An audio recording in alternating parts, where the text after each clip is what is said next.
Bismillahirrahmanirrahim. Assalamualaikum warahmatullahi wabarakatuh. Salam sejahtera bagi seluruh alam. Semoga kita semua sehat selalu dan dalam lindungan Allah, Tuhan yang Maha Kuasa.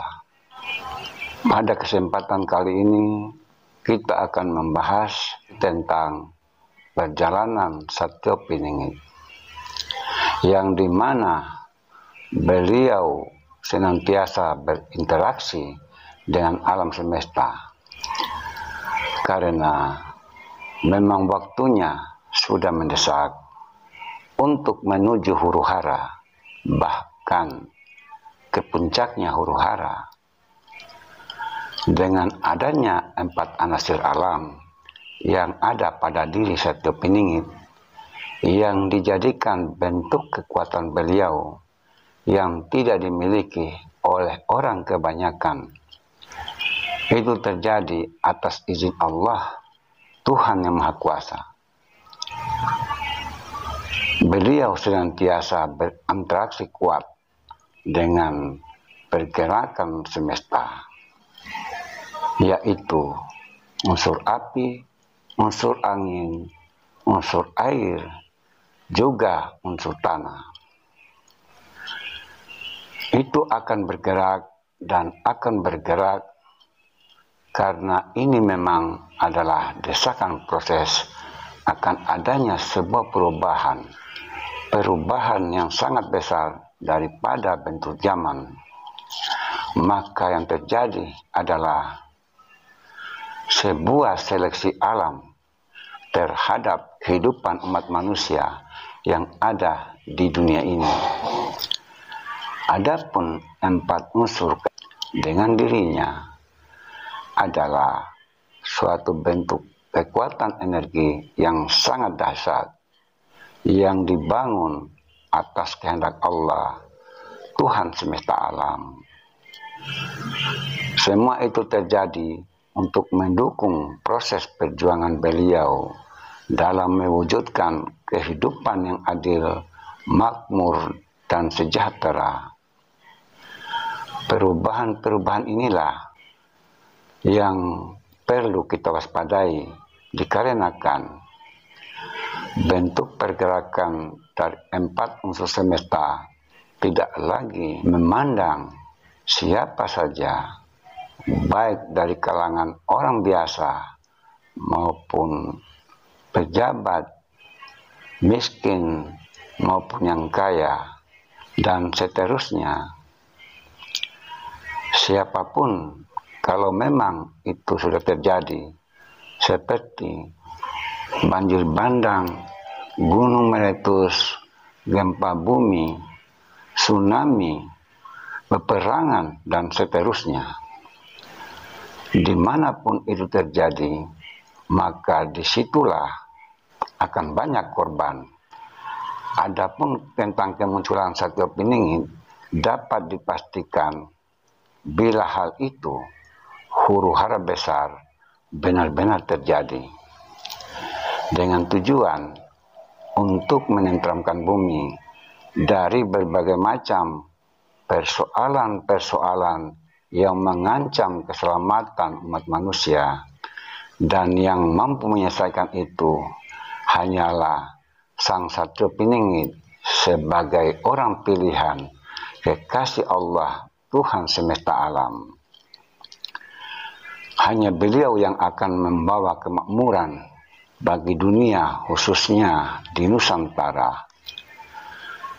Mengenai kemunculannya, memang masih belum bisa diketahui tentang di manakah sosok yang disebut sebagai orang pilihan itu.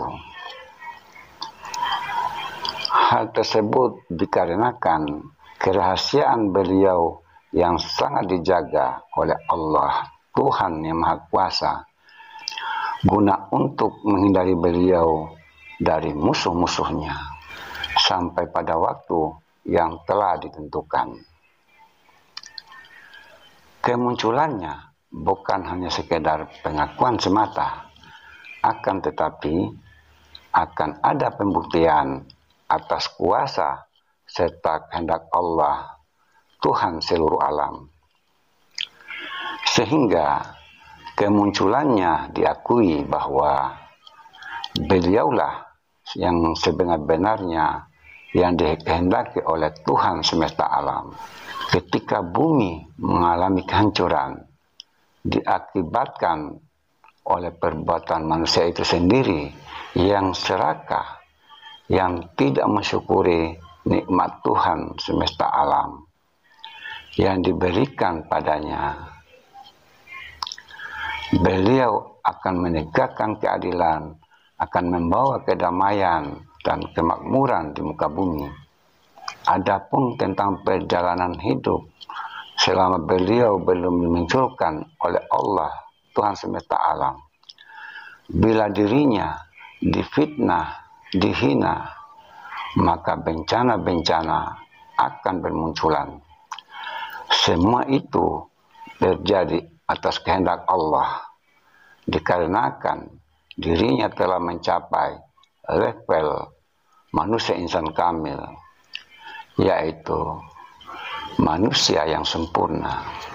Sebagai bentuk kasih sayang Allah, Tuhan semesta alam kepada dirinya, sebagai walinya, sebagai kekasihnya, yang dimana di dalam diri beliau mengandung banyak rahasia tentang Tuhan semesta alam yang tidak bisa dijangkau dan ditembus oleh manusia kebanyakan pada umumnya, karena sesungguhnya kemampuan akal dan nalar itu sangat terbatas dalam menjelaskan tentang rahasia-rahasia Tuhan semesta alam. Jadi, ilmu tentang rahasia ketuhanan itu sangat tidak bisa diungkap, apalagi disebarluaskan kepada banyak orang. Karena kenapa? Dikarenakan kemampuan sudut pandang tiap-tiap orang itu berbeda-beda, tidak sama, sehingga dikhawatirkan bagi yang tidak mampu dan tidak sanggup untuk mengamalkannya dapat menyesatkan dirinya dan juga orang lain. Kiranya apa yang menjadi pembahasan pada video pendek ini, kita selalu diberi kesehatan, diberikan keselamatan, dimudahkan dari segala urusan, serta semoga kita selalu berada di jalan yang diridhoinya. Demikian, bila bermanfaat, disimpan, dan bila tidak, lupakan. Karena kebenaran yang hakiki itu hanyalah milik Allah, Tuhan yang Maha Kuasa semata. Sekian, wassalamualaikum warahmatullahi wabarakatuh.